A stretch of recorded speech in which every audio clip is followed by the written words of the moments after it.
What's happening, people? It is Cooper. The Welcome to Cooperville podcast is proudly brought to you by my friends over at Midwest Meals. MidwestMeals.com is the website. It is so convenient. Now, I had Matt Daniels on an episode just a couple episodes back talking about his meal prep. And, he basically takes a day and cooks up his meals for the entire week. So the whole day he spends cooking chicken and putting rice into things. And so he's prepared. Obviously, he's a guy who travels. He's all over the country doing things on tour with Shallow Side. But if you're not quite that not locationed at all times, Midwest Meals, here's what they do. They do all that meal prep for you.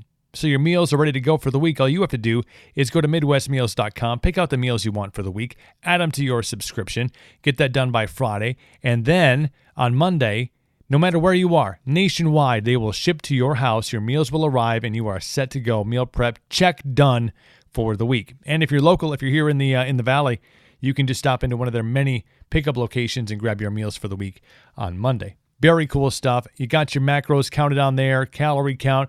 They have the macro calculator on the website, which you can go and see where your goals are at. Like if you want to gain muscle, you want to lose some weight, you want to maintain.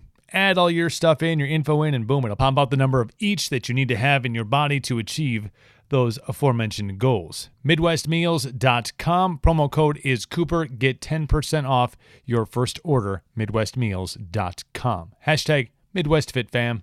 Ball Wash, proud new sponsor of the Welcome to Cooperville podcast. They got everything, guys, for your guys down there. The stanky parts. The wash, the rub, the spray, and they actually just added a new product line. I just got the email a couple of days ago. Quickies Body Wipes. So when you're on the go and you want to get all that sweaty, dirty grossness off the rest of your body, bigger, better, extra large wipes available now from Ballsy, the makers of Ball Wash. Ballwash.com is the website. Go there and check out their fine products in all their different scent profiles.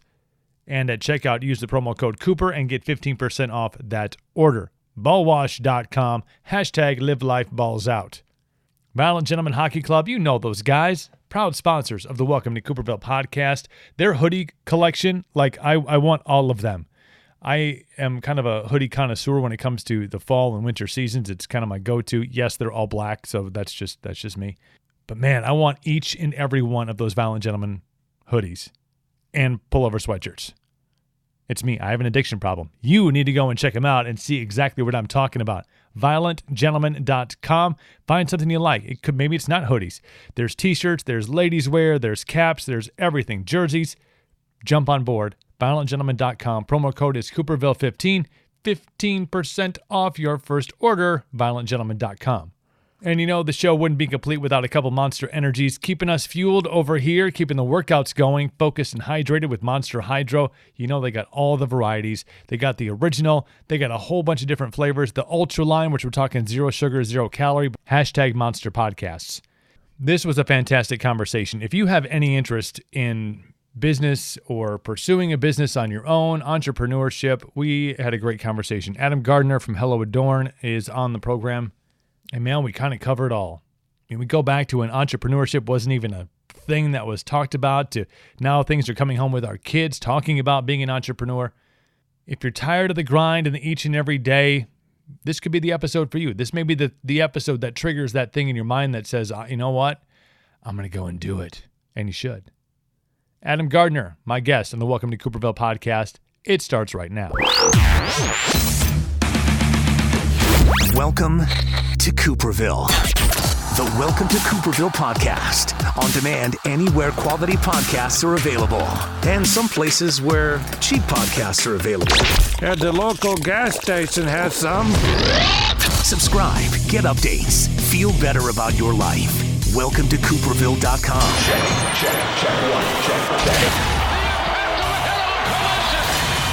Welcome to Cooperville. Make sure you use a coaster. The wife gets upset when we leave rings on the tables.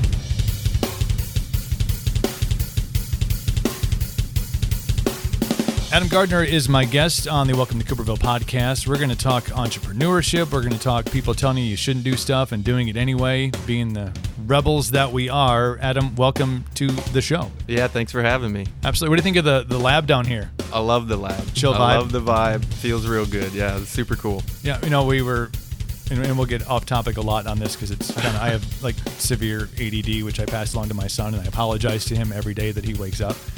But we had talked about eventually, the podcast moving to its own building and having kind of its own space.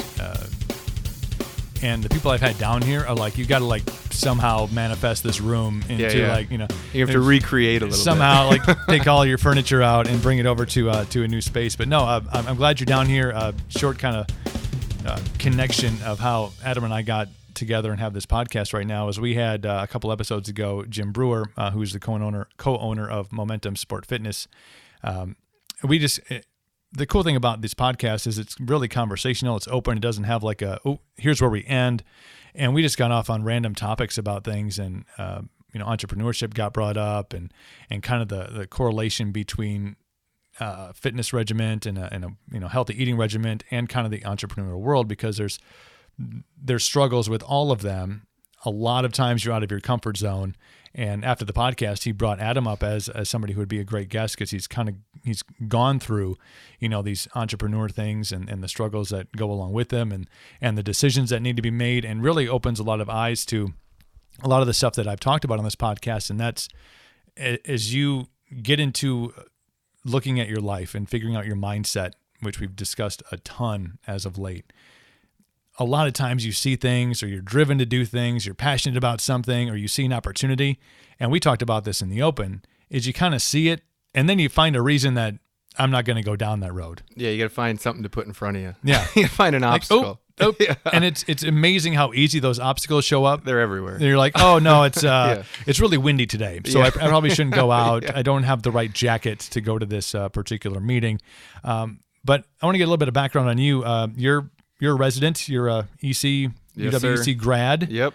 And went to school for business, and you had some entrepreneurial, which is an easy word to say, elements of your education. Kind of let's start there and kind of go through your.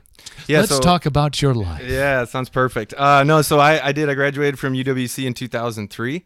I would say my college experience, I was pretty lost in college, to be completely honest. Makes sense. I didn't know exactly what I wanted to do. But the fourth year, my last year, I did the entrepreneur program. I was turned on to that by my brother, actually, who did it first. And that's where I met a lot of, I guess you could say, mentors in the community, people that came to talk to our class. And man, it just got my gears turning. It got me excited. Still didn't know exactly what I wanted to do with that excitement or where I was going to apply it. Right. But again, it just got me realizing like, wow, I can really create whatever I want. And that was the mindset that I walked out of college with. So when I graduated, I got out of there thinking, what can I do that's different? Because if you go back to 2003, market was solid, and 2003 Right. jobs were everywhere. I could have worked for Target or Aldi, right? You'd go to all the career fairs, and they had great gigs and cushy jobs and security blankets and all that. But for me, I was looking for something different, and that's where I stumbled into the insurance industry. Ultimately, that was the hybrid for me. That was like, here, be self-employed, put your time, energy, and effort into it. But you don't have to go to the bank and get $100,000 loan to get something started. It was just going to be my effort, and that's what attracted me to that out of college. So Aflac is the company that you went into to work for, but like you said, kind of independent. You were doing your own thing, but there's a structure there. There's some corporate structure, but you were still able to progress and grow. And obviously with that's hard work. That's putting your time in, putting your effort in, understanding the business that you're in and what your objectives and goals are. So go through that. Obviously you're growing. There's when do the family changes start to intertwine themselves with your career? Yeah. So I stumbled into Aflac, like I said. And I say stumbled because it's not like anybody grew up wanting to sell insurance. That wasn't like top on my radar, right? I was going to be a football player, but this was also... I was going to be a football player, and then my dad tells me if that didn't work out, I was going to be a stunt man, right? So those were... You got two clear-cut paths. Yeah. Those were my original aspirations. But no, I found insurance, and like I said, it truly is. There's a lot of models like insurance out there. I encourage people, I mean, I loved my experience in the insurance industry, because it was a model, like I said, that hybrid where I could really be in business for myself, but you have a lot of support. I mean, let's be honest, it's Aflac, you got the duck, you got the branding, you got the back end handling claims and all the things like that. So really you're just there to distribute the product. Right. Like that's your part of the business is to represent that and to explain that to people. So I took that as just an agent role, just knocking on doors, meeting with businesses. I was intrigued by business. So that was the real catch of Aflac was it was business to business sales. I didn't want to hit up all my buddies and friends and things like that. I really wanted to get into the business world. So I did that for a year. And to be completely honest, I was only so good at it. I'm not the best salesman. I've always told people that. But I helped some people in that first year, and they saw some leadership skills in me, I guess. And that's where I was approached to get into the coordinator roles. So after a year being an agent, that's where I got into management. And that became my path for the next 12 years with Aflac. And I can fill in any gaps, but basically I went from being an associate for a year to a coordinator in training for a year to a district manager for 4 years, where I really got to grow a team and start to help other individuals. And then they gave me the promotion to a regional sales coordinator, which now you're taking on some more business responsibility. You're taking on the office expenses. You're taking on the payroll. You have an administrator that's going to help you with the recruiting efforts and everything else. And you're really ultimately responsible for, at the time, I was responsible for about 40 agents, right, in Northwest Wisconsin. So as a young kid, that was exciting. That was very cool for me. But over time, I guess I was burning out a little bit in that industry. I needed some change. I had made a real good connection with the gentleman that ran the state of Wisconsin. And so we transitioned out of that role into a state trainer role. So I spent almost 2 years as state trainer, which ultimately is anyone that's responsible for anything in Aflac. I was going to be doing the training. I was going to be putting together the courses. I was going to work with management. I was going to work with agents. So I was doing that, all of these roles being self-employed, all of these roles for me with the intention of building a residual income. Because I knew this wasn't my end game. I wasn't going to retire at Aflac. I started too young. I didn't like it enough to do it forever. But I knew I was building an income on the back end the whole time I was doing it. And every promotion I took, I was taking a smaller piece of everything, but it was spread out farther because I wanted to build a long-term run that I could leave with this. So back to that, long story short, the state trainer role, they wanted to make it into a corporate gig, and that's when I bounced. Right. I was like, cool, it's going to be W-2. All right, I'm out. Yeah. And I'm done. And I'm done. That was it. It was a real easy decision. My boss knew that was going to be the move. So the gentleman that at the time then was running the Eau Claire area and the Northwest Wisconsin area basically recruited me back, said, hey, I got 3 small teams. I'll put them all together. We want you to run a big team. We want you to make a good run. And I did that for about a year and a half on my way out. And in that last role and in all of this process, as you said, when did family change? When did things change that led me on the way out? I guess I got to back up a little bit for that. Right. But, my daughter was born when I was 2 years into that business, and that was part of my decision of, okay, it's time to commit. That's where I got real serious. Right. That's where I was providing for somebody besides just myself. So that's what kind of started, my intensity, I guess, around growing in an area where I could be consistently here, and not traveling all the time. So through those years, I met my wife in 2009 is when I met my wife. I was already in the Aflac biz. She was running a clothing store in town called Isabel & Company in Eau Claire. It was a high-end women's clothing. That's what she was doing. Long story short, as we transitioned that from downtown Eau Claire, which at the time was a pretty dead zone for shopping, to be honest. A little dismal down there. A little dismal back in the day. Yes. It's getting better. It's got a lot better vibe, a lot better energy down there now. But we had to remove that store from there. We put it in the mall for a few years. We deal with mall hours. You deal with a lot of stuff. It wasn't deal with mall pricing. Yeah, I mean, it was. She had a boutique, cool store, right? And then you try and fit it in the mall, and we tried to build it out, and it only worked so good. So again, long story short, we ended up closing that down. And the initial plan was she was going to create a website and we're going to sell clothes online, right? Because we knew, like, hey, the internet's where things are going. That's where the traffic is. So that was the original plan. We had kind of converted, like, this room down here. We had converted our, extra room in the basement into like a photo shoot room. Yeah. And we had some friends coming over and doing photos. But in that time, she was also always making a little bit of jewelry to sell at the store. You're working in a retail store. You're sitting around a lot. You're not doing much. And she would be making jewelry that she could sell at the store ultimately. And what we found was, to sell dresses online, right? You got to photograph them. You got to order all these sizes. You can only have so many in each size and each style. what we found was with jewelry, you could make a necklace, take a picture of it, and you could sell that thing as many times as you want. Right. Because we're doing made to order. So people are ordering and then we're sending it out from there. So anyways, those things were all happening as our kids were growing older, as I was getting burnt out in my role. So like everything, everybody's got their story. Everybody's got their uniqueness, right? Like you're unique like everyone else. That's how I feel. And so all those things happening. And then I guess really the biggest change, my wife's mother had passed away right after we got married in 2013. And she had already lost her father. So, those are things that I hadn't experienced yet. And those are things that make you just go, whoa, hold on a sec, right? I mean, things are working and we're moving and things are going fast, but are we really happy? Are we really getting to be a part of everything with the kids? And I think that's where we really started thinking we could do this thing. Like we've residual income or not coming from Aflac. This thing's real. We just need more energy and effort into it. And ultimately, that's kind of what led to this decision for me to leave Aflac and just jump in full time with my wife, really rebrand everything, create all the new content and just go all in. And that's what we did. I left Aflac end of the first quarter in 2016. Right. So it was a heck of a run. I made a 13-year run with them. The gig with Aflac is 10 years and you're fully vested. You get to leave with everything, all your renewals. So those are things that I share because, it's not an arrogance thing or a bragging thing. It's like, because I think everybody, they think of entrepreneurship and everything has to be like a certain way. There's a million ways to work for yourself in this world. And there's a million models that are out there that all you have to do is execute. And if you're young and you're hungry and you don't know what you want to do yet, that'd be a great option because it's not only going to take care of you while you're doing it, but it's going to set you up to have some flexibility when you're in your 30s, when you start figuring. I mean, we were talking about, right? Like there's something about you get to your 30s and mid 30s and all of a sudden all your buddies and everybody are like, oh man, am I happy in life? Or am I doing the right thing? Is this the right path? I should have been that stunt man, like my dad said. Right. Damn it. So that's how I feel, at least. And when I left, when you leave something like that, you have a lot of people reach out to you. Maybe that's why I felt that. I left Aflac when I was, I don't know, say 35 or whatever it was then.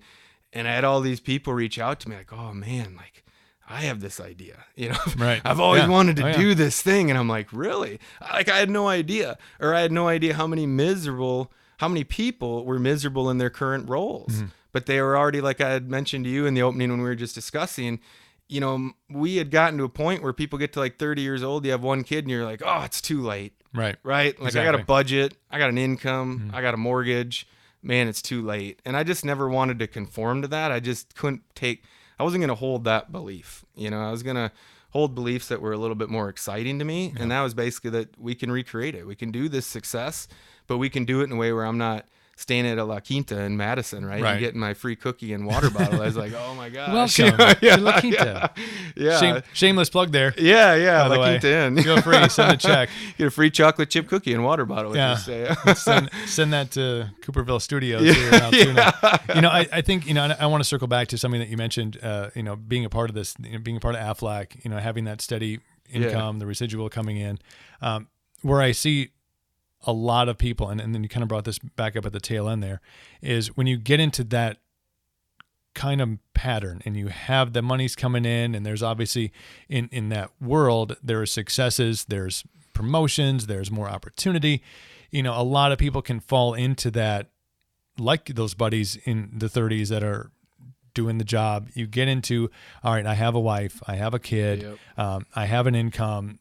I can't take the risk of not necessarily maybe quitting it, but putting less effort into my job because I'm also trying to focus on this or expanding my focus to do more than one thing to pursue something that down the road could be lucrative or could support the family or something I'm passionate about. So I go to work and I'm happy every day. So if you go out and you kind of look at the mass populace of people, you see a lot of that. Even people that didn't necessarily go to college for it, but you kind of find a thing. I'd classify myself as that, doing radio for 20 years, is I found my thing and I was doing my thing and really I was comfortable, super duper comfortable. I always knew, surprise, that wasn't a fairy tale ending. Right. I always knew that I had that one thing. And I mentioned this to you in our open. It's every day I was like, hey, this is chaotic and my kid's having this going on and, my wife and I have this going on and but I have this constant and it's here. And I could have and would have I would have rolled off into the rest of my life and done radio, reached the ceiling, which I was closing in on anyway, as far as, financial gain, without stepping into like a managerial role or a middle management or trying to pursue something outside of what I wanted to do. And that was create and do entertaining things and help the community and charitable work. But people kind of fall into that, that lane, you're in the middle lane. It's the golden handcuffs, dude. That's what it is. Like, that's what I call it. It's the golden handcuffs. And you see it, I see it in the Affleck world. Like, I got buddies that are self-employed and crushing it in that game, right? Financially, or however society would want to define success, they're doing it, but they're not happy and they want something different. Yeah. But man, it's those golden handcuffs, right? Like, who else is going to pay me that much? And that was a belief I carried around, living in Eau Claire, Wisconsin, right? Like, I wanted to make big city money in a small market, and that's challenging. There's only so many high-paying gigs around here. So when you create something on your own, like I did in insurance, and it was paying me a significant amount of money, I carried around this belief like, yeah, this sucks, and yeah, this is hard, but you know what? Nobody else is going to pay me this much money. And then it was like that thought of like, what if we paid ourselves this much money? Yeah. like somebody might not put me on their payroll for that much, but man, could we recreate this and we could do it in a way that we can have a little bit more control over, that feels a little bit more like us, that gives us, not that I didn't have autonomy in Affleck, but true autonomy. And with that comes true responsibility, right? Yeah. Like, that's what we were kind of talking about. Like, entrepreneurship has become this cool, trendy word, I guess, that everybody's talking about, and people are intrigued by it, but they don't really want to jump in at that ground level and just work in the dirt, I guess, right, to make something move.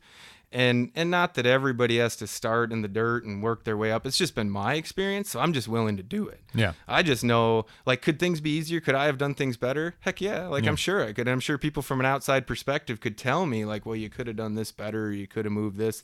But for me,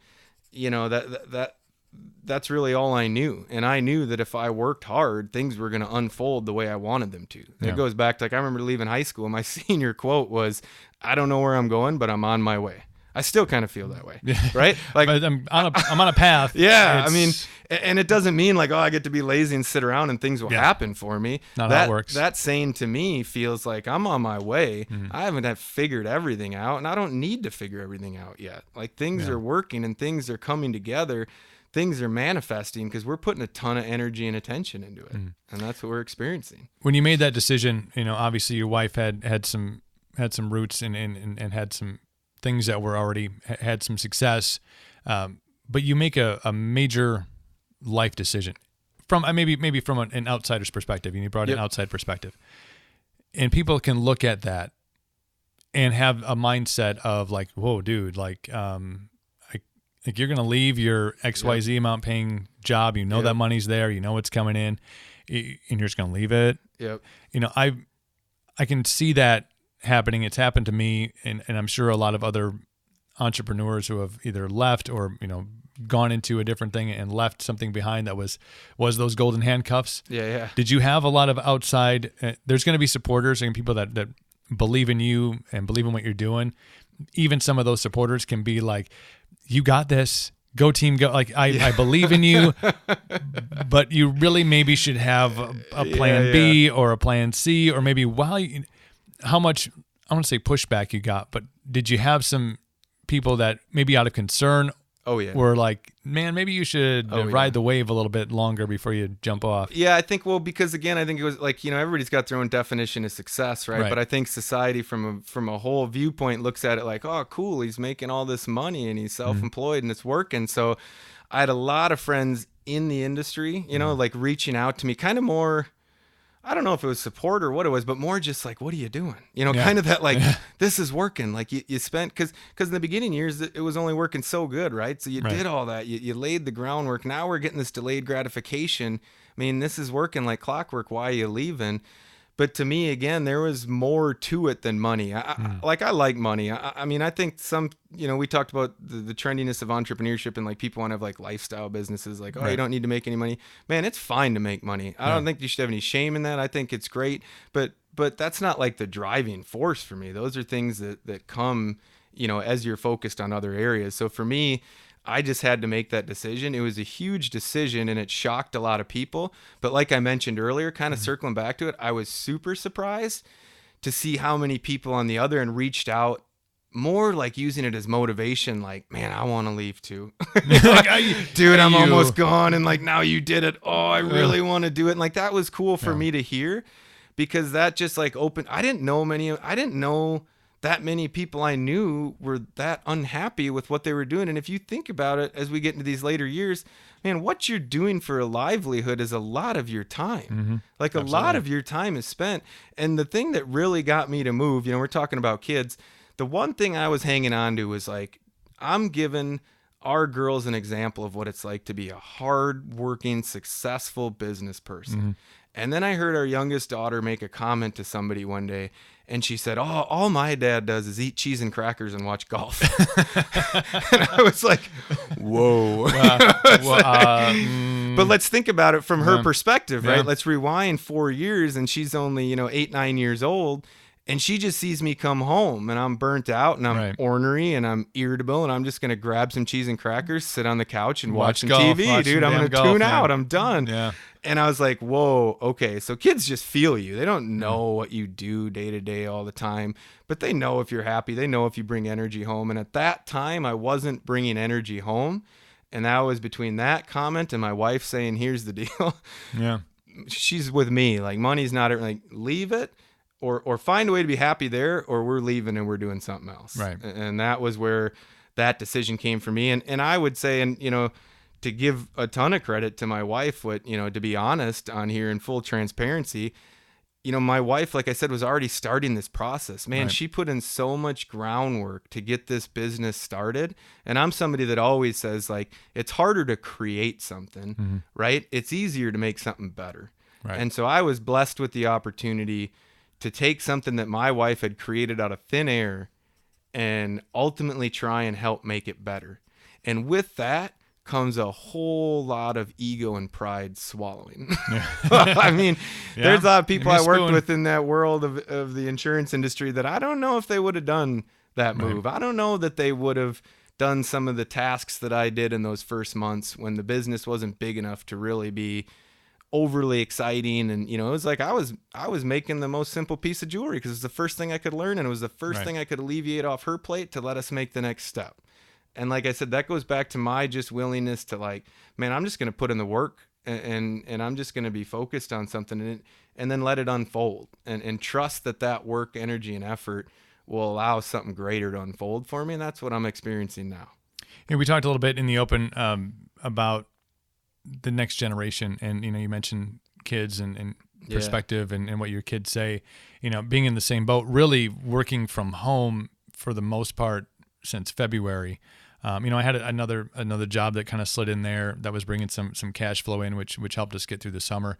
But again, it wasn't one of those things that I was like super duper happy with. I'm like, this is, I don't do sales necessarily. I was in an industry really for 20 years where a lot of the things that I made happen in that dimension, in that world, were done because we were doing something awesome and we wanted people to be a part of it, be a part of that greater project, and let the salesperson come in and be like okay, well, here's where it's going to cost you.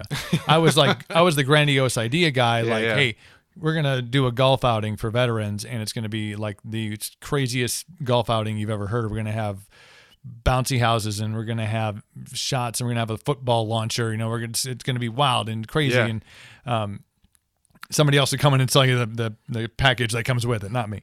So when I got into that kind of role, really it was painful for me to step out of that comfort zone. I learned a lot, but it was just woke up and was just not in it. Yeah. And I think, my kid was witness to that, especially during the summer months when they're home. Yeah. Just like, I'm like, I got to go down and make 30 phone calls today and, blind sales and all this other, and he knew after I would come up from that session of phone calls and dealing with clients, which I'm sure you have, you know how that goes, that there was just and that energy, that vibe that you give off has nothing to do with what they're doing, what your kids are doing, what your spouse is doing.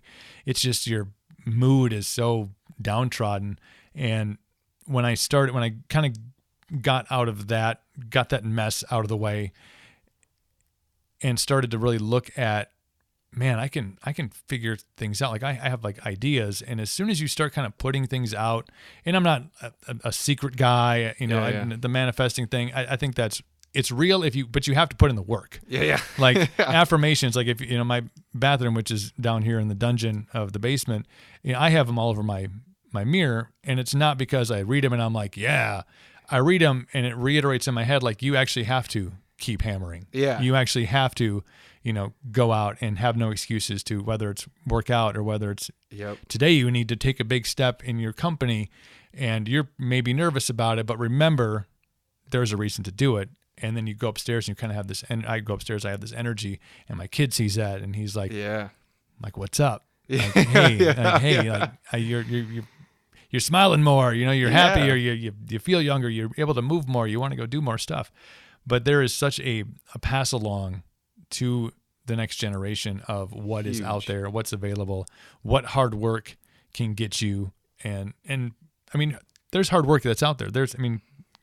The things you were doing in Aflac, coming home and having that attitude. Yep. There's guys that work construction. There's guys that work in the corporate world. There's guys that come home, and gals, not one-siding it things here, but you come home and you're just like, oh my gosh, this happened and this happened. And but man, when you get up and you get to do something that you're passionate about, that's, and you were right.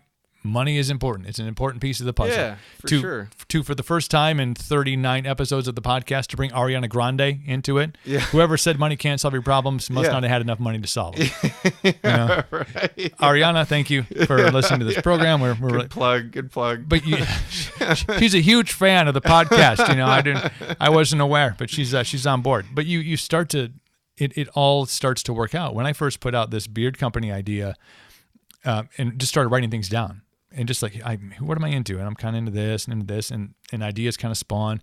And as soon as that was kind of out there, for some reason, like the universe connected me to an individual who I've known for 20 years who was like, we can make this happen. Like you have the drive and the want to do it. We can make this happen, and well, it's putting things out there, right? Like, I think that's the biggest thing is like you were saying, like when you start talking about it, saying it out loud, like when you're putting things out into the universe, I agree with you. Like it'll legitimately conspire with you absolutely. to start creating things you want, but you can't just sit in a room. You couldn't just sit in this basement, right? And just hang out here and be like, man, I really want to be successful, right? And just think about it really, really hard. Like you got to set that intention. You got to have that intention, but then you got to go out and you got to take action, right? Like there's always like too many people, I think, like contemplate, think, analyze. And they create like, man, people will create like the greatest company or back into a company or support without actually going out and selling something, know, because they're afraid to like just sell something and figure things out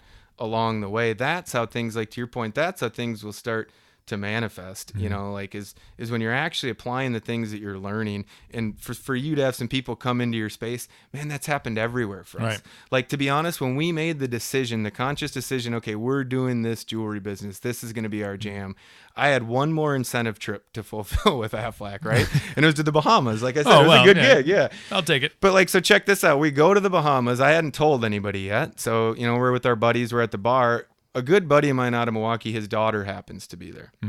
She happens to be a jewelry buyer for Anthropologie, which is like my wife's dream, right? Like Anthropologie is an enormous company that she absolutely loves, all their aesthetic, everything.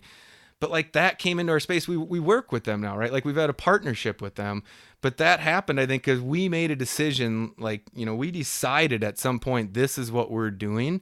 And then people will come into your space and things will happen. And I don't know, I'm not trying to sound like weird people out or anything, but it's just the reality of it. Like when you're out there and you're loud about it and you're confident about it, you're going to attract other things into your space, and you're going to be almost like, whoa, like almost creeped out by it in a way like, how did that happen? Yeah. But it doesn't happen without going back again. Like we keep saying, I think the repeated thing that we keep talking about is the hard work and the effort and the energy that goes into things. But you just got to have the belief that hard work, energy, and effort will create the things you want, so. And there's groundwork. And again, we may be weirding people out, and we're okay with that. Hell, I dropped Ariana Grande's name in this podcast. Totally That's never, ever happened. But you start to realize, and maybe, hindsight is obviously always 20/20, but you kind of start to understand that maybe some of the small pieces of the legwork you had laid years ago, like friendships you developed, people you ended up somehow coming across their path. I think that you're talking about that trip to the Bahamas, which I'm sure was beautiful and probably sunny, and it's shitty here. Good trip. But next flight. But you start to like look back, when you really start to put those things out in the universe and you really start to like have a focus and things start to formulate, on the back end, like we talked about, here's kind of what it looks like. Here's, and you go, man, I had a guy. I remember I met him. He was in a band. He was like a, graphic designer, and he worked with that one company. And they said that they like threw out the idea out of their brain, and he put together exactly what I should reach out to him. Boom, he's the guy that did my logo. Yeah, right. And all these other, influences in your life, and you're like, I remember looking at that website that one day, and it had a really cool, color tone to it, and I really think that incorporate. And you start to realize that all these things that kind of place themselves. I had a buddy of mine for 5 or 6 years who is like, entrepreneur, next level, doing his own thing, multiple irons in the fire, always on the go, but still 100% time for the family. And at one point he had introduced me to his like accountant, just as like an offshoot. Like I think at that time I was freshly out of radio, and he was like, oh yeah, the guy from the radio. Yeah. So it's kind of like one of those moments that were few and far between. And it was like, I was in radio for a reason. Yeah. But it was like, oh yeah. And I reached out to him and I was like, hey, Phil, like, what was that accountant guy you introduced me to? What was his name again? Phone calls I never would have made in my life. Yeah. Because I was never going to be at a point where I would need an accountant. Yeah. Or somebody to look over business taxes and things like that. And all of a sudden, like, now he's my guy. Yeah. These people that kind of are thrown into your life, all of a sudden they're a part of your greater plan when you start to look back at them. Yeah. And that just, when you get to a struggle point and you start to like analyze, man, this is going to be tough. Like where am I going to put 1,000 2-ounce jars in my house without my wife going, get that out of the way? Yeah. But you start to go, oh yeah. My buddy's like, hey, I got room over here. All those things that you get to a challenge and you can find a way through it. And that's where a lot of people, we talked about obstacles. I think that's a portion of this and in the open. When you get to those challenges, the first obstacle that steps in your way, some people will not be able to get past that. Even if it's simple, even if there's a simple solution, it's an automatic exit ramp to get off of the path they're going. Yeah, and I think that's cool awareness to have, right? Like as you say that's good for you to have moving forward, and that's maybe if people are listening and they connect to that awareness around like things that you've done are now benefiting you now, right? Because that's like just appreciating, like, again, not to be too cliche, but the whole like living in the moment, appreciating where you're at, all the steps along the way, because then you can really know that, like what I'm doing today is going to have an impact not only on today, but tomorrow. That's always been my mindset, right? Like the things I do today are the paycheck for tomorrow. That's kind of the feeling, I guess, I've always been able to carry along with me. And you kind of need that when you're in a business like I was in, when you really are building from the back end. But those are things that I think are super important to have, as far as like not thinking too far ahead. Because my mom called me out on that. I remember that years ago, because I was the classic, like, I'd be like, oh, Coop, man, wait 2-3 years from now, I'm going to be killing it. Like, dude, I just took this new role. Kind of sucks right now, but 2-3 years from now, oh, man, it's going to be so good. Just you wait. Be so good. And then I remember my mom being like, yeah, but what if you get, like, hit by a bus and die tomorrow? And I was like, damn. Well, all right, that's fair. Because could happen. Because also, like, sometimes when we're in the current moment and we're stressed out and we're worrying about things and we're looking at everything that we got to handle, sometimes we don't just sit back and realize, like, oh my gosh, like where I am today is what I dreamed about X amount of years ago. Right. And now here I am and I'm bitching about it, or I'm struggling with it, instead of just being like, holy cow, look what I've done and look at where I am. Right. And that's just a certain thing around appreciation, having the awareness around that really everything you're doing is impacting everything that you will be doing. That's the whole, like, you can take a day off if you want. It's just going to have bigger impact than that one day off. That's my opinion. Yeah. And I've had this recently on the podcast, my last one, I think, that I had with Matt Daniels, who is, he's in a band, Shallow Side, and also has his own personal training company. He's training to be in Mr. Olympia for physique. We talked a lot about kind of the same things, and this also intertwines with the Jim Brewer episode of the podcast, where we talked about fitness, and I think it's got that correlation with the entrepreneurial world, because my whole thing is learn who 5 years from now you is, you figure out that voice is in your head somewhere. It's in the back. It's probably got cobwebs on them. Yeah. It's always been there. The 5 years from now you, the 10 years from now you, they're there. They exist. When you start to have conversations with them and they start to motivate you, 5 years from now you says, man, if you get up and you do this run this morning or you make this call right now, that run's going to suck. I run and it sucks. You know, I'm not I don't advocate people to run. I just say run because it sucks. But man, afterwards, it's the most euphoric thing ever. Yeah. Same thing in business. It's going to suck to make some of the calls you don't want to make. It's going to suck to be like, man, you know, we're just getting started here. And we had to make some sacrifices. We had to cut some things out because 5 years from now, us or me has said, man, if you grind this out right now, if you go through this week or this month, or, you know, maybe if those of you who are parents understand this, instead of thousands of dollars in Christmas presents, it's hundreds of dollars in Christmas presents. Yeah. You get through that and you will be in such a better position. 5 years from now, I'm going to be thanking you for that work. And then when you get to that 5 year point, to what you had said, and you go, oh man, I don't want to do this. Like, and you start to reflect back on 5 years ago, 5 years in the past you, and say, man, that guy got after it. Like he was ready to grind and ready to put it in because he knew that the result in 5 years was going to be better, or the result in 10 years is going to be better. So it's a lot, that mindset, that being present, yet understanding what you're doing right now in this moment, you know, self-awareness is really setting yourself up, as you mentioned, for tomorrow's paycheck, for tomorrow's gain, for tomorrow's contact that you made. It's, if you think it and you then act on that thought, it is amazing what can happen in any aspect of life, whether it is in entrepreneur, you know, in your business or in the current business that you're working with. If you put that effort in, maybe you're looking for that promotion, because, you know, self-ownership, being a business owner, it's not for everybody. Yeah. You know, it's you really have to be able to, I don't want to say 24 hours a day think about it, but if something comes up, you're on it. Yeah. You have to be on it. And the same thing in fitness. If you want to, you know, my plan, compete in 3 Spartans next year to hit the trifecta. Heck yeah. I don't start, the first race is the end of April. I don't start training in April 1st. Yeah. You know? Right. Or like the weekend, like, hey, that's next weekend, right? Ah, man, I got to get out and climb some ropes or something. Jim, is that rope guy coming back? I need him.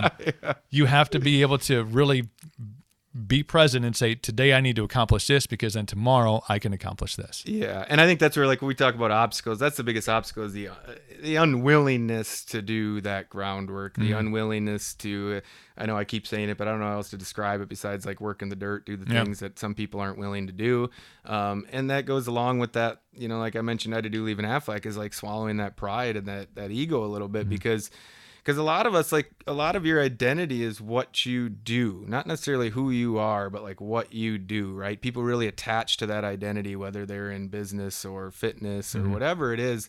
That really becomes a big part of them. You know, that really becomes an identity that they wear. And I think so they worry about, like, well, if I leave that and I'm not successful right away, to be completely honest, I think it's a lot of worry around what other people are going to think. Oh, 100%. I mean, 100%. I definitely think there's worry around, like, can I make money? Can I do this? But I personally think there's more people being blocked from doing what they want to do because they're worried about what somebody else thinks. And for me, to be completely honest, like, if you're doing it morally and ethically correct, I don't really care what you think. Like, if I'm doing me and I know I'm doing things in the right way, right? Because I always have good intentions with what I'm doing. I know I'm acting morally and ethically correct. Right. And if I'm doing that, then I don't really care what anybody else thinks. Right. I just can't take their opinion, because people have tons of opinions, and most of those opinions are formed without having facts anyways. Yep. But I just watch too many people, especially at a younger age, you know, they just worry too much about what everybody's thinking about them or what they're going to think about them. You know, that would have halted me from leaving Affleck. If I really worried about what everybody was going to say, I probably would have never left, because it made me feel good to be, like, successful there. And, you know, I was getting recognized for that.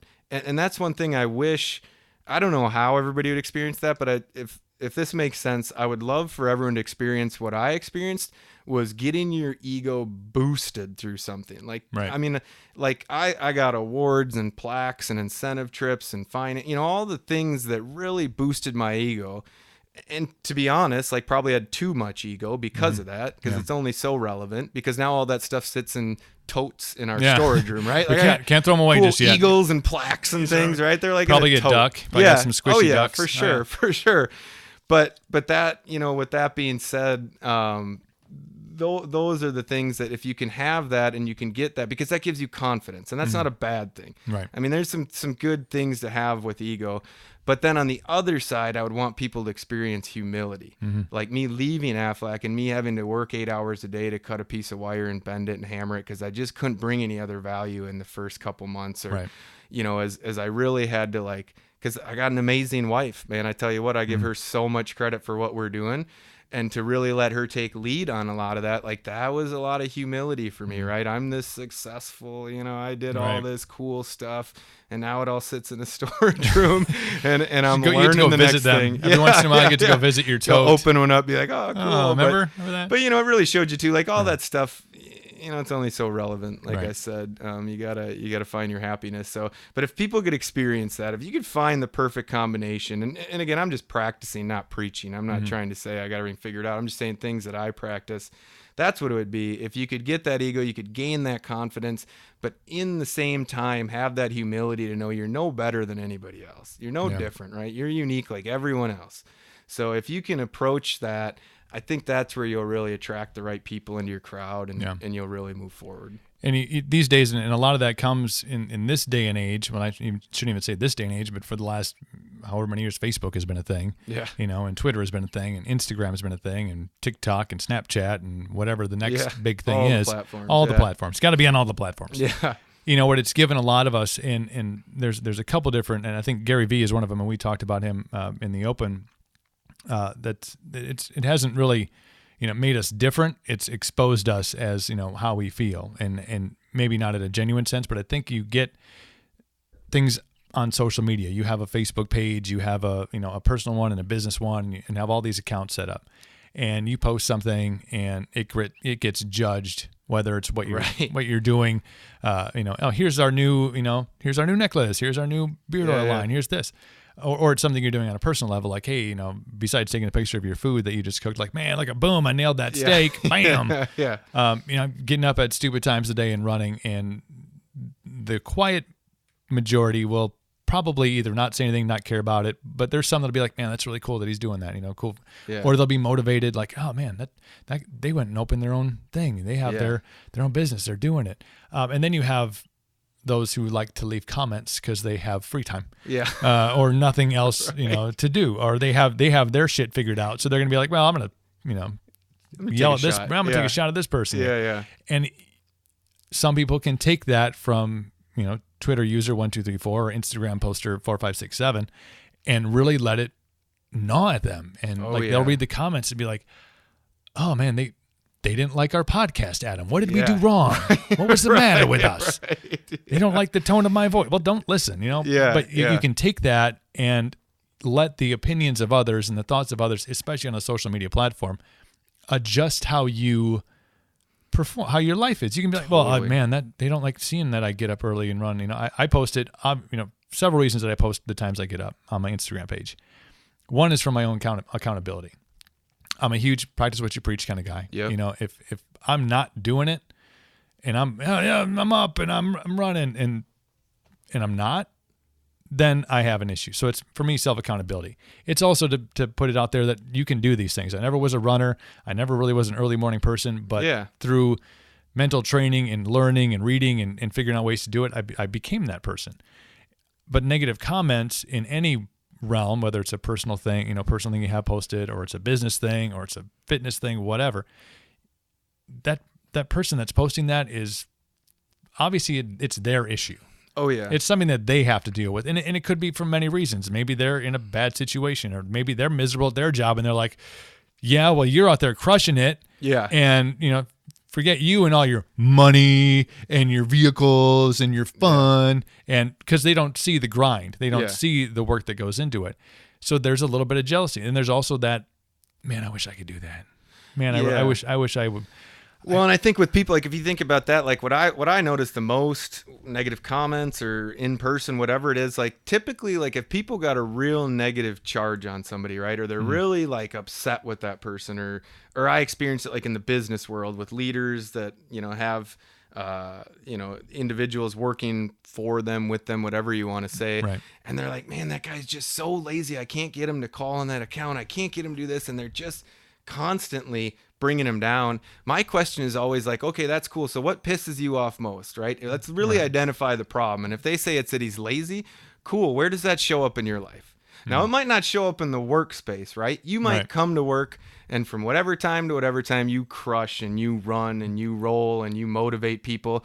But where the hell are you lazy in your life that this is bothering you so much? Because it shouldn't bother you that much. Because it's not your world. It's not your life. Like that individual, they want to be lazy at work and they don't want to make as much money as you.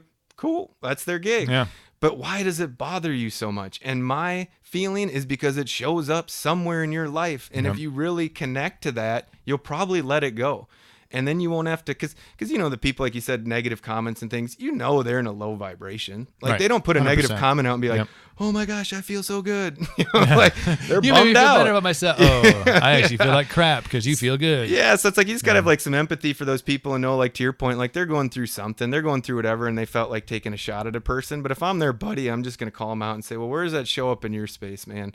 Because then if they really take a look at that, it'll pop them out of that a little bit and like get your charge off that person. What do you care? You know, I mean, why are you so mad that they're this or they're that? Probably because you're this or you're that, right? Just maybe in a different, less obvious area, right? Yeah, and you got to be, you got to toe a fine line with engagement on those kind of negative comments, because you will, with more success in whatever avenue, and it doesn't need to be in fitness or in business or, whatever you're starting. It could be something as simple as, you made that great steak. Yeah. And somebody could be like, it's too charred, and you start, because you see it happen. And I used to, because I'm really trying to disassociate myself with the social media aspect of going on and reading other people's problems. Because that can put you in a bad place. Oh, for sure. But I've seen it where all of a sudden this conversation about a steak turns into like weird random personal attacks on things. And you've spent, and from the business aspect of that, if you're posting up a new product or you're posting up some success, and you start to, now you're devoting your attention to the back and forth with this one individual, which maybe leads to two individuals, and maybe you got two. I got two people on my side. They got my back, and you got three people, and all of a sudden you're 15 minutes, 20 minutes, and then it lasts over the course of 2 days. And the next morning you're going and got all these notifications like, oh, Jackass 456 is posted again, and all of a sudden you've just derailed all the things that we've touched on in this podcast. All those self-motivating, being present in the moment, going on and owning it. Right. You've like, the first thing you do in the morning is go and get into an argument with somebody, or back into an argument with somebody on Instagram over something you posted or how they feel. And that's when you realize that that's on them. All right, cool. I'm sorry that you feel that way. I'll be over here doing my thing. When I think certain people, like, I think we can have the awareness of like, okay, it's a negative comment. We can move on. We can choose to take it however we want. We can wear it however we want. The thing that I've concerned around is like, the kids are highly impacted by these likes and comments, right? And what I think, so going back to Gary Vee, I like following Gary Vee. And one thing he pushes for is he would love like likes to go away on Instagram, like it has overseas, right? Like just take them away, because what it'll do is it's going to start influencing that person's behavior that's putting that content out there, right? So you'll hear him talk a lot about that, like just be you, be true, be the truest version of yourself and put that content out there. But then they put it out there and, oh, I only got this many likes and I wanted this many, so maybe I should change the way I'm presenting myself. I would hate to see that continue to happen. I would love for people to be as true to the truest version of themselves as possible. Put it out there. If you loved it, if it felt good for you, cool, launch it out there and leave it. But I know, because I know my daughter's removed posts, right? Like I'll be like, what's up? Like, Ad, why'd you take that down? Right? Wow, it didn't get this many likes or whatever. And like, they don't even want to have a history out there that they posted something that wasn't well received. Right. And that's kind of crazy. So like, just things we got to be aware of, but I think at a younger age, man, those likes and comments and negativity, they can legitimately influence people. And that's just something I guess we got to be aware of. And, as parents, we can work with our own kids, but Right. there's a lot of kids that don't have that individual that's going to say, hey, don't worry about that. You be you. So that to me is discouraging. About, we utilize social media like crazy. That's our business, right? We're on all the platforms. We're spending dollars to advertise on those. But those are some of the issues that I would have with social media is that, like, if somebody wants to put something out there, let them put it out there. If you don't like it, then just scroll on, right? Yeah, keep moving. And I think there's, a lot of that, it can be passed along to a generation who has grown up with, this tool that they have. And I think it's a great tool for business. Oh yeah. When you talk about advertising to the populace that, for everybody who says, I don't do Facebook anymore, I don't do, there's a lot of people that are still there. There's a lot of people on Instagram, and even the crowd that is on the next big thing that we'll all get to in a couple of years. Yeah, they have a presence there. Where I think you can try to pass along to your kids as they, I have to follow up with my kid on all his socials because he's 9 and has a Twitter, has an Instagram account. Right. Here, you can check out his fire alarms if you really want to, and his weather radios. It's loud in this house most of the time, but. We always try to showcase, or had been, this like picture perfect, the filter's right, the sun's right. You posted one picture, but it actually took you 30 to get that right angle, right. Or the shadow was there, or I look tired, which I always do because I always am. But right. But you kind of always try to portray this like this portrait of perfection. What we've tried to start doing is really posting pictures of things that struggle. That steak that you made, maybe you torched it, like, oops. Yeah. Or, hey, I tried to do 10 miles today and I got to 7 and it hurt, or what, show the struggle. Cause I think that is more real than the picture of perfection. For sure. The picture of, oh, look at a happy family and we're off here and we're at the lake this week. Yeah. Hey, like highlight reels, right? Yeah, like we're all watching is. The highlight reels. It's none of the B-roll where it's like, oh, by the way, we were at the lake and the winds picked up and it threw the boat across the river. Yeah.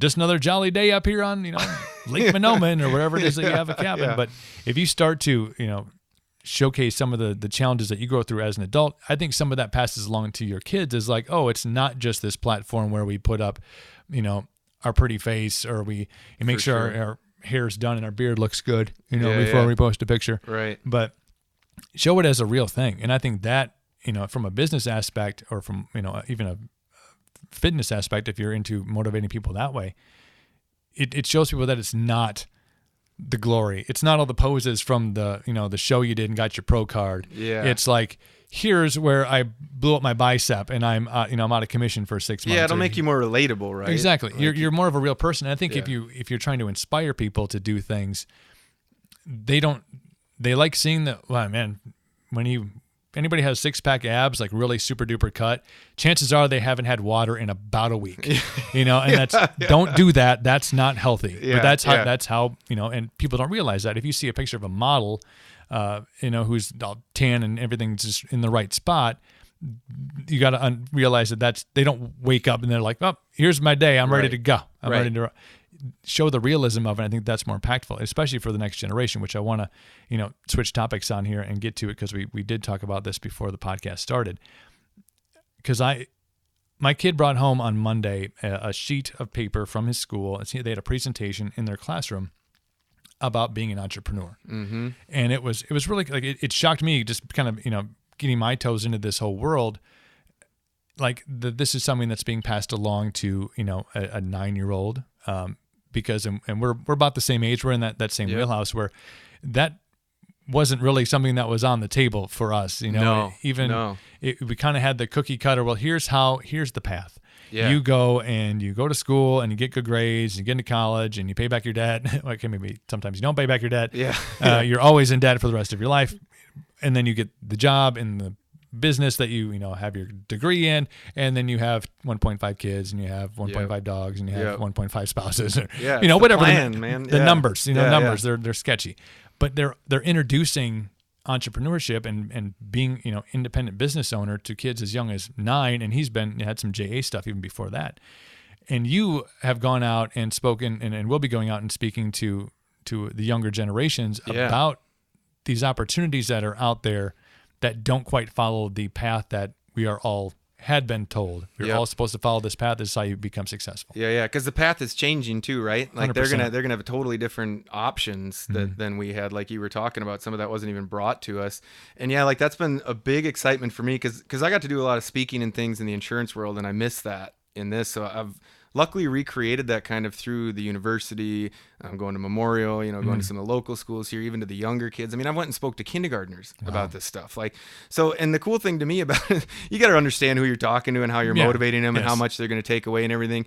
But I love that stuff is existing in the schools right now. And I love to be a part of it. I love to be a different voice that maybe encourages them to think a little differently. Like I say, like rebel productively. Like it's perfect. I think that's an important way to approach life and stretch their mind a little bit, stretch their thinking a little bit. Because I think, like I touched on this earlier before we jumped on the podcast, but I think education is realizing too, like they got to introduce some of this stuff, because I'm one of those people that's saying, education's as a whole, I don't know, look at secondary schools, look at college, look at high school, everything, but education is going to have to start changing a little bit because people are going to punt on it, right? Like there's so much opportunity right now, fresh out of high school, that you're going to have to start considering if you go get a degree that was such an obvious to all of us. Right. Like you got to go get the degree, you got to go do this, because like you said, that was the path that we were kind of indoctrinated in all along the way. And now I think kids are going to start thinking at a younger age about opportunity. Yep. And I think, and now you got all these, I mean, look at all the different educations out there. You got guys, entrepreneurs, people that have made it, people in the business space that are creating like their own schools. Here, come do a 1-year entrepreneur program. Here, come do this, come do that. There's so many new things that education has to start to, I guess, allow people to just think a little bit more freely. Because if we're being honest, if I look at it, and there are a lot of people could disagree with me, but our education system is basically built to make workers. Yeah, 100%. I mean that's exactly how I'm viewing it. Like we're basically showing people and teaching them the principles and things in life that they're going to have to do so that they could go work for somebody else, right? It's like the whole... and I always thought it was a funny joke. My wife didn't think it was as funny because she was really good in school, but the A students teach the B students how to work for the C students, right? Right. Because I got good enough grades to continue to go through school, but I'm not somebody that feels like they took away all the book smarts of school. My college experience didn't fill my head with all this knowledge and information I use today, but what it did was it gave me experience. It was the first time that I was out on my own. It was the first time I had to learn about deadlines and responsibilities and taking care of yourself. So there's a lot of good that comes from education. But right now, if I'm being completely honest, like when we talk to our kids, like I want to know there's a plan with that education. Like it's not just an obvious to me that I'm going to go get a business degree, because I got a business degree. I've never used it. Right. And again, is it in the same tote? Yeah, it's in the same tote with the. To be completely honest, I don't know where that degree somewhere. is. The physical form of it, I am unsure if I ever had to produce that for somebody. But point being, now I've used it in the sense, like I told you, it was a great experience for me. But I went into a self-employed world right out of college. Nobody asked me for a college degree. There was kids doing it out of high school. And then what me and my wife are doing now in the business we created does not require a college degree. So you have to start looking at, the cost of education right now. It's absurd, for one. It's getting too expensive. Right. It's more than quadrupled since I left UW Eau Claire. So you got to think, I'm making this huge investment for 4 or 5 years of my life. What's it going to give me on the back end? What is it providing me with when I leave that? And I think you just got more people questioning that right now, and that's fair. And it goes back to what started this conversation. Like you said, your kid coming home with things about being an entrepreneur, with things about, hey, here's some of the attributes and characteristics that you might have to possess to be an entrepreneur, or to go out on your own, or to create your own path. So I just love being invited to talk about, anytime I can share a little bit of that excitement with people and let them know that you can do things differently. And like I said, especially with kids, I always want to make sure the message is delivered correctly about that rebelling productively. Yes. Yeah, like I'm not telling people, let's bounce, let's drop out and go do our own thing. Kindergarten, I don't need this shit. I'm out. So I always try to like tread lightly with some of that. But I probably do want to encourage them a little bit to think a little bit differently and to not just take somebody's word for it and say that you should do this, and it'll produce that. Because I think the biggest thing to think about is, like, we all have a different definition of success. Yep. So how can we try and mold these children to have a successful life if we don't even know what the hell that means to them? Right. And are we asking them those questions? And it sounds like we're starting to a little bit more. It sounds like we're starting to get their minds working a little bit more versus here's the career fair with the 10 careers that you may want to do when you leave. Like these are your only options, people. I'm so sorry. Because there was no booth when I was in school to talk to the guy that sells jewelry online with his wife, that wasn't there, dude. It wasn't. Yeah, it didn't exist. It's crazy. But no, I think that there's defining success used to have a pretty, I want to say it had a clear definition. It may not have been a real life, like this is what makes you successful as an individual. It was those plans that we talked about. You get good grades in school and you go off to college and then you get a career, you get a job and you make XYZ amount and you have a house, you have a cabin, you'll be able to take that 2-week vacation a year.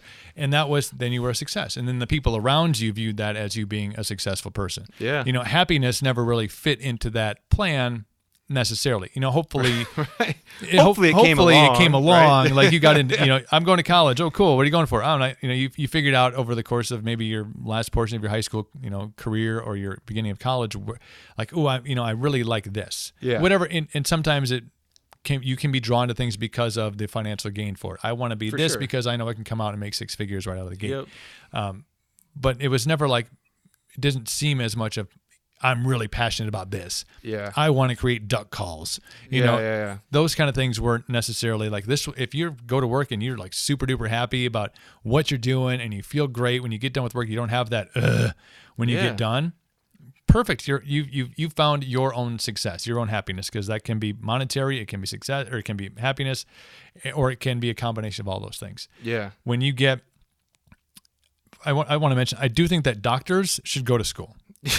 Any of it, man. Like if you go to school to be a physician, a lawyer, an accountant, you're getting like a certification. You need to know. You need to know stuff. Like I don't want to be like, I'm an entrepreneurial doctor. It should not, and will never be a thing. I just learned through experience. It's cool. Have you seen what you can learn on YouTube? No, man, I totally agree with you. And I always say that, like, there's things that you need to be certified for, but those are degrees you can feel good about. Because to your point, like, I'm going to go do this, and when I leave, I'm going to do that. Exactly. But like guys like me that went to get a business degree, I didn't know what the hell I was going to use the business degree for. I just like that made sense, and it was just attractive enough to go and continue on with some kind of path. And to the point of like defining success, that's going to change most likely. Like my definition of success as a 21-year-old kid leaving college, jumping in the insurance industry was financially driven for sure. Right. Like it was a big part of my definition was still around that, like you said, that 6-figure income, that nice vehicle, that house, everything else that came along with that. But then it morphed from the time I left there in 13 years. It was like night and day. Right. And you could say, like, I could say, like, well, it's because you created the money and then it happened and now you don't have to worry about it. And then there's some truth to that. But again, it's like, it's really finding like what it is, to your point, like you said, if you go to whatever job you have and you enjoy your time and you come home and you're happy, kudos to you and good on you and keep doing it. Because I know there's things I've read, there's studies that show like the magical income number, right, is like, what is it, like 65 to 75,000 or something. Yep. Like people that are happiest are around that point, because if you think about it, it gives them enough to do all the things we talked about. You make 65, 70K, you can buy a house, you're doing all right, you're comfortable. And really everything above that income, I mean, if we're being honest, is some luxuries and some things that obviously aren't necessities in life. And as you go above that income and as you start to create more, guess what else you create? You create more responsibility. You create more, stress, pressure, stress, all of it. Like, and I think that's a belief we have. Like, the more successful I am, the more stressed I'm going to be. Well, it's just worth looking at, I guess. Maybe not. Like, maybe you can do both. But some of us are willing to take on more. Some of us I like to thrive in that pressure, that responsibility, that stress we place on ourselves. I love that. So for me, I do want to make more than that 60 to 75, but that's not for everybody. And I don't really care what any of my friends or family want to do. I just want people to be happy. As cheesy as that sounds, simple. I really don't care. Like, man, if you're stoked on life and you're happy and everything's working for you, I'm not the guy that's going to ask you, well, what do you do though for a living? Right? Like that's one thing I noticed in the United States is when you meet somebody, how quickly they ask you what you do for a living. Right. Yep. Right. And like I do this cool like consciousness work I do with my mother, where I work with people from all around the world, like 60 some different countries. Right. And you'll meet and work with people and you'll get to know them on a deeper level, and that will never come up. Right. It's amazing. Not everybody is so concerned about, ooh, what do you do for a living? And then based on that, I'll determine how our partnership moves forward. Yes. It's like, you're in textiles. Oh, okay. yeah, like I meet somebody and they either you. feel cool or they don't. Like, you know, Yeah. cool, they're happy, they seem like a nice person, cool, I want to have a conversation with them. I think, you know, doing what I did with insurance and in that business to business world and really working with a lot of blue collar workers, like my biggest message to everyone I ever worked with was like, treat the CEO the same way you treat the janitor, Right. and vice versa, because they're all just really good people. You don't ever, you know, put anyone up on a pedestal based on the income they do, because that janitor, yeah, they might not make as much money as that CEO, but dude, they're like the best father ever. Right. And maybe that CEO sucks at being a father. Right. Let's just say it that way.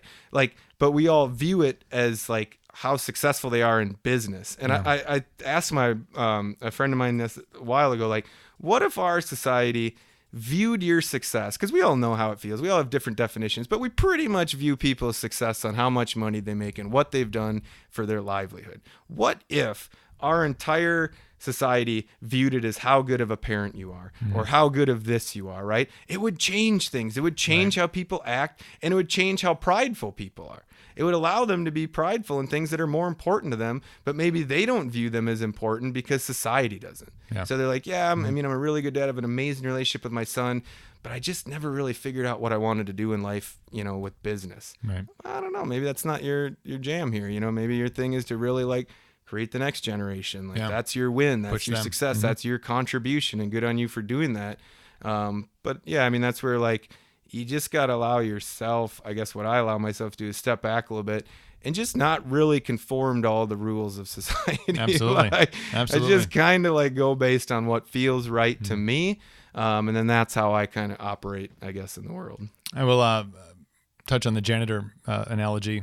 Tim S. Grover, who wrote Relentless from Attack Athletics, the guy who trained Michael Jordan and Kobe, makes a similar, analogy there about how you treat other people. And the janitor who's working late at night and he's in the office while everybody else is gone, while the CEO is off partying or doing whatever, and everybody else kind of down the line is doing their own thing. Remember, the janitor knows all the secrets. Right. The janitor knows who's drinking in their office. The janitor knows who's, doing things they shouldn't be doing in their office. Or the janitor knows the secret. He's probably somebody you want to be nice to. If you're an asshole and you need a reason to be nice to the janitor, remember the janitor knows the secrets. Fair enough. And two more points I want to make, and I'll get you on, but I would love to have you back on sometime. I want to get some feedback after the conversations growing with the kids and stuff. I think that's such a cool avenue that's opening up for that generation. For sure. And on that, we always have heard the cliched phrase like, I'm never going to be my parents. I'm never going to parent the way my parent does. And when you get to a point and you are a parent and you realize that you may not parent exactly the same way that they did, but structurally you're parenting exactly the same way that your parents did. Yeah. Because of how your parents were raised in their environment and the tools and the environment around them in society. When TV was first introduced, now you're watching too much TV. And now it's, you're on your tablet too much. It's the structurally we're kind of all parenting the same. We're just kind of jumping back into like what's available to them. And we were talking about this, kind of throughout this podcast and before as well, is kids as they learn, the ability to learn things is at literally the keystroke. They can learn something about anything that they're interested in. Now that can be so quick, very positive and very wow, he wants to know how to, formulate this math equation. He wants to know how to, make this machine work. He can figure it out. How does this computer program work? How do I download this? That can be very positive. There's obviously negative aspects of that too when you have everything at the ability of the keystroke, and that's just how you monitor your kids. But just remember that the tools that they have now are much more advanced than the tools we had. We're in a huge technological race right now. Who knows where we're going to be in 5-10 years? But remember that we were kind of that same way with the tools that were available to us. When the ability to watch something on TV or, sitcoms or whatever it is that you kind of were like engaged you as a kid. Yeah. They're so different now, but in the context, they're similar because they're things that our parents didn't have. The same vices, right? They're the same things addiction that like grab our attention or whatever. And like that's what we were talking about prior to jumping on was I feel that with so much with kids and with parents our age and all my buddies, and like this negativity around like, and the thing you always hear is like, well, when we were kids, we didn't do that and we didn't do this. And we were always playing outside and riding bikes and physical activity. And it's like, yeah, dude, we didn't have anything fun to do that. Like, I mean, we had to go out and create it, and there's coolness to that. And I think there's good to that about going out and interacting. Yeah. But like I said, you give me a tablet and a phone back in the day, back then, I would have been all over that. Man, I would have loved that stuff. I know I would have, and I know my buddies would have too. I know my same buddies that are judging their kids would have gravitated towards it the same way that their children do. Like you said, there's similar things. It might have been a different, I mean, hell, I remember getting like the Game Boy, right? Oh, like man. the black and white Game Boy. Like that thing was amazing. Next level. But you know, we gotta understand that like that's okay, and that's the world today, and that stuff's gonna exist, and you can monitor it, and you can try and, you know, scale it back for them or whatever. But for me, I look at it a little differently, and I think there's a lot of good to those tools. I think there's so much negativity around the millennials and the generations after them about being lazy, about not being connected, about all this stuff. And I just disagree, because I know so many of them that are opposite of that. But what I think it is the generation prior to us, you know, I'd put my parents in that mix, and those people, they were indoctrinated with this belief of being like physically present meant you were working.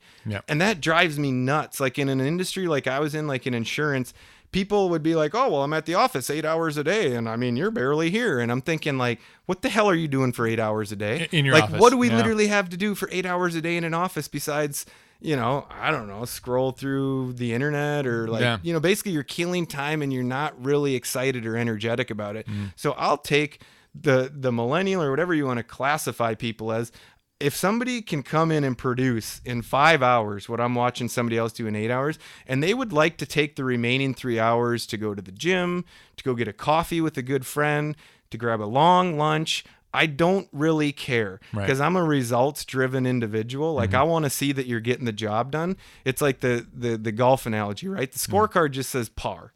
Doesn't say how you got it, right? You just got the score, and that's what it is.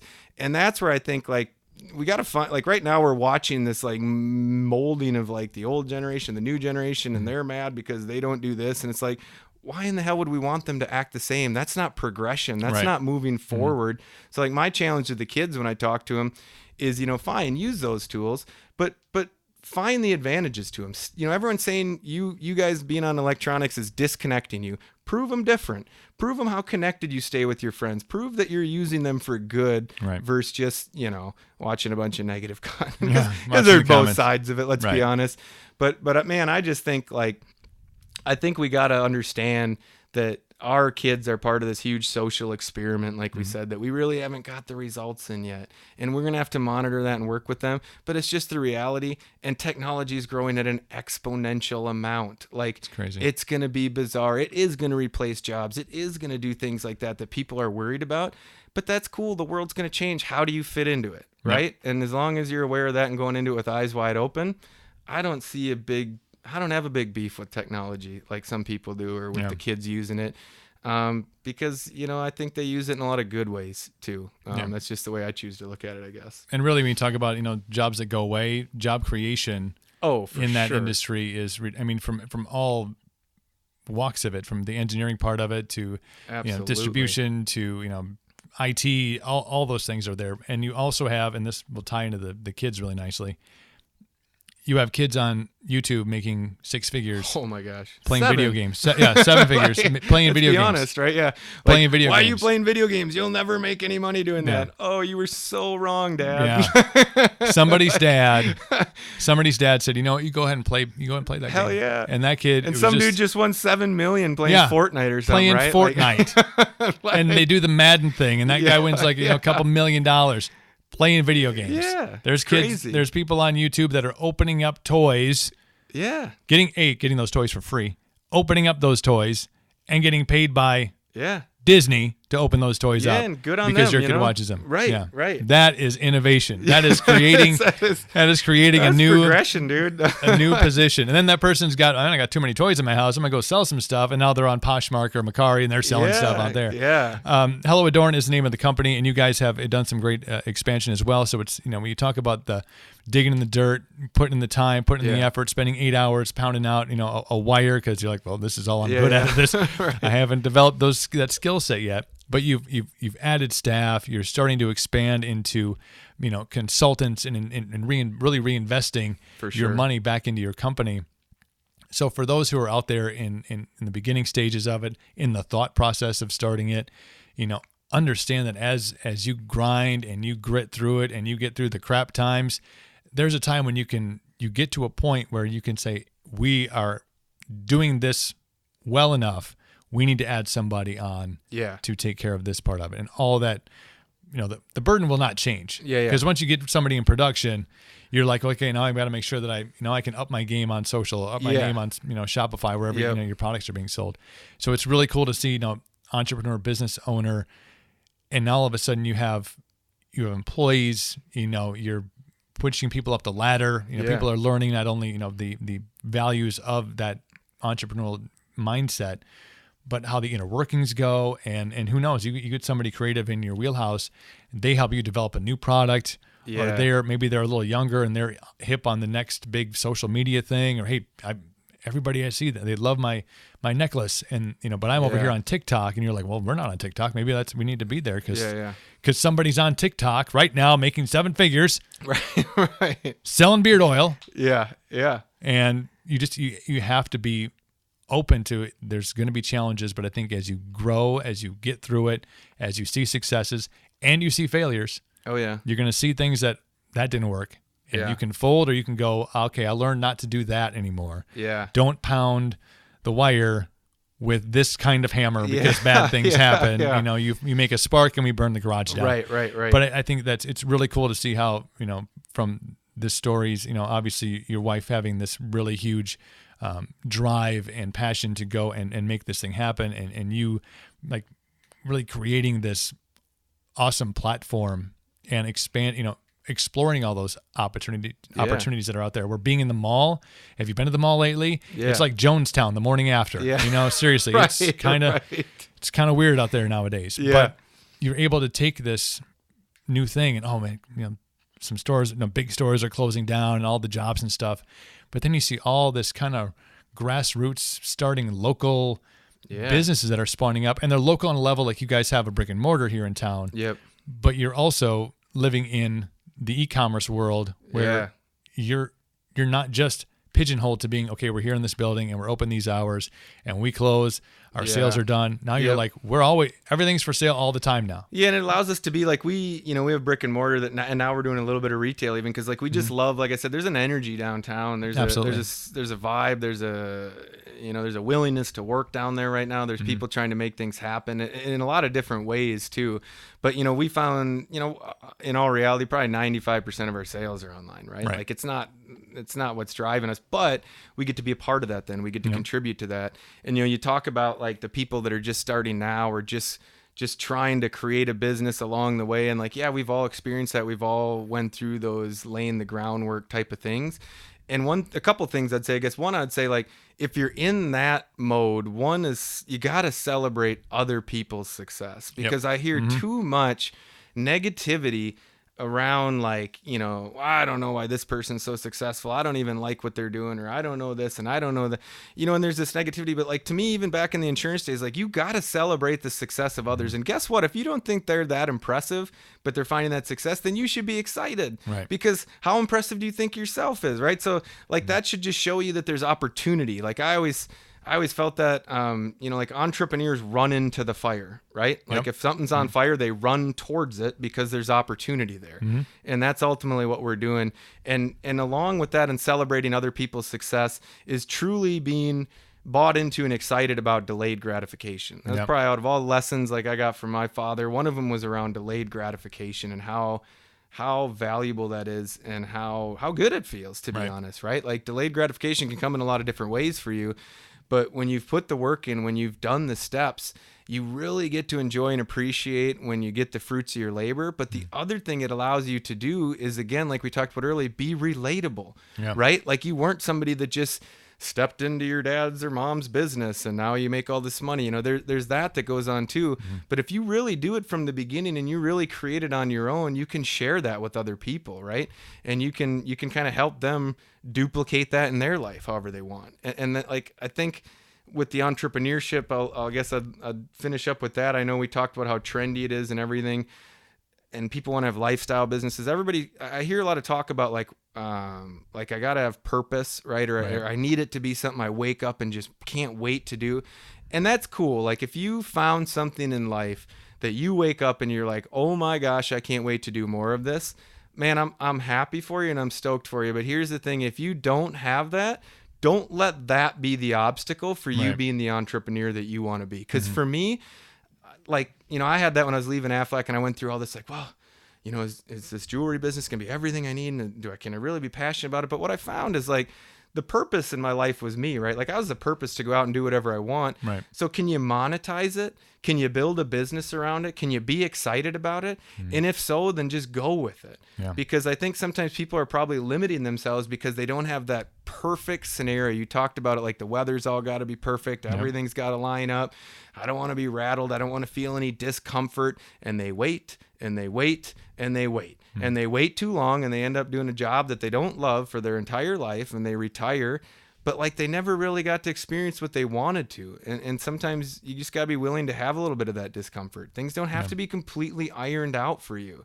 You know, you don't have to have all the good feels around it. If you want to be in business for yourself, be in business for yourself, set your intentions, lay the groundwork and go. Like that's the beauty, and the internet and everything's opening things up to us.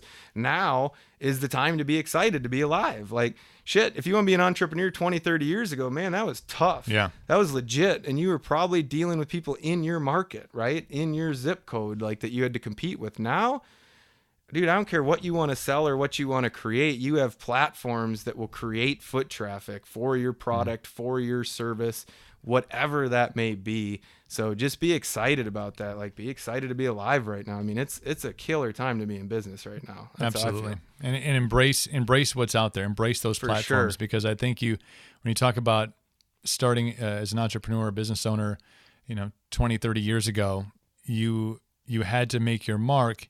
You had to advertise. Yeah. Advertising is obviously part of your marketing budget, but you can really, for not a whole lot of investment, you can start a company with your phone these days. If you have, there's going to be obviously some cash investment. There's going to be those struggles and stuff, but you have the opportunities are there. The platforms are there. They're built. They're ready to go for pennies on the dollar. Oh yeah. You are getting exposure that you were spending hundreds of thousands of dollars on in advertising. Yeah. You can start a business without debt on the business. There's no overhead. Like there's things that you can do right now that really have very, very minimal. And as we talked about, like the recurring theme has always been hard work. Obviously we keep talking about that, but that's the investment.